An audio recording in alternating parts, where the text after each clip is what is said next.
বিসমিল্লাহির রহমানির রহিম। আজ আমরা কথা বলবো সেই দিনের কথা, যেই দিনটি আল্লাহ তাআলা কোরআনে বলেছেন, সেদিন মানুষ নিজের খবর জানবে, তার সামনে হাজির করা হবে তার সমস্ত কাজ। সূরা জিলজাল 6-8। এটাই হাসর, মানবজাতির সবচেয়ে ভয়াবহ সমাবেশ। ভাবুন, দীর্ঘ শতাব্দী ধরে মানুষ কবরের নীরব অন্ধকারে আছে। হঠাৎ একদিন পৃথিবী কেঁপে ওঠে, মহাবিশ্বে শোনা যায় এক বজ্রধ্বনি।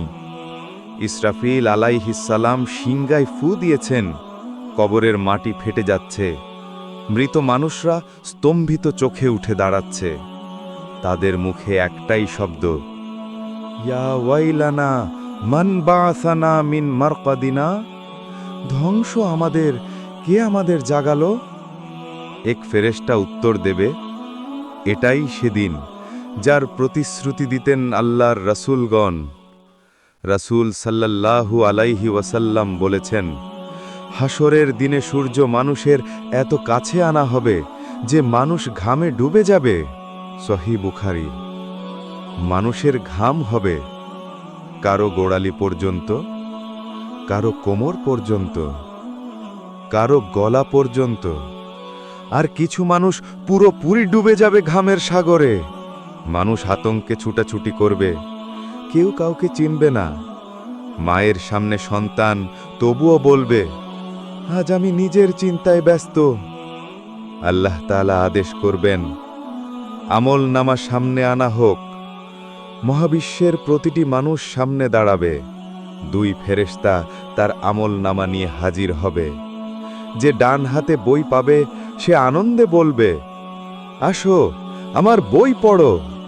সূরা হাক্কা 19। যে বাম হাতে বা পিছন থেকে পাবে তার চেহারা কালো হয়ে যাবে।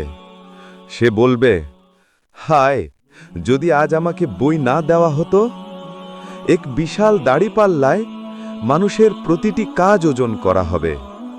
একটি হাসি, একটি সান্ত্বনা, এক ফোঁটা চোখের পানি, সবই ওজন পাবে। রাসূল সাল্লাল্লাহু আলাইহি ওয়াসাল্লাম বলেছেন, মিজানের সবচেয়ে ভারী হবে ভালো চরিত্র। তিরমিজি। মানুষ ভয় আর কষ্টে চিৎকার করতে থাকবে, হে আদম সুপারিশ করুন, হে নূহ, হে ইব্রাহিম, হে মূসা, হে আইসা। প্রতিটি নবী বলবেন, আজ আমি পারবো না। শেষে সবাই আসবে হযরত মুহাম্মদ সাল্লাল্লাহু আলাইহি ওয়াসাল্লামের কাছে।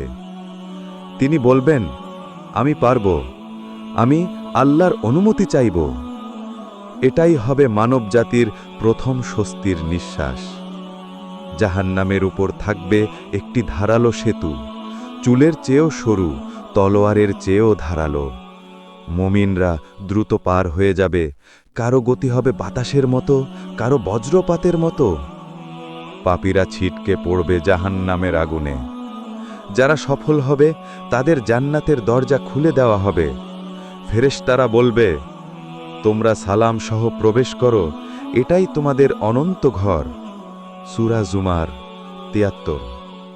জান্নাতের বাগান, পানির ঝর্ণা, চিরস্থায়ী শান্তি, সব অপেক্ষা করছে আল্লাহর প্রিয় বান্দাদের জন্য। দুনিয়া অল্প সময়ের, পরকাল অনন্ত।